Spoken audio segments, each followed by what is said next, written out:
বেশ কিছু মাছের পিস ফ্রিজে পড়েছিল।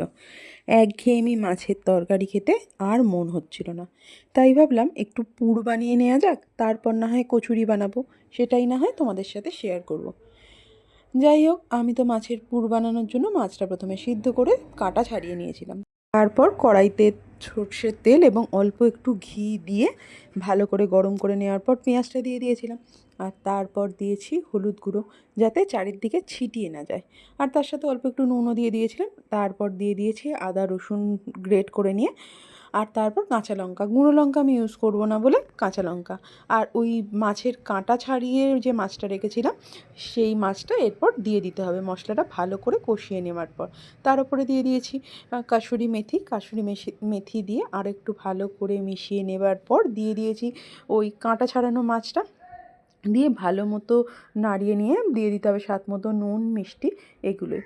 আর এই সমস্ত করে পুর যখন রেডি হয়ে গেছে, আমার একটু তাড়া হয়ে গেছিলো মানে বেরোবো বলে। আর তারপর যে কচুরি বানানোর ভিডিও, সেটাই আর করা হয়নি।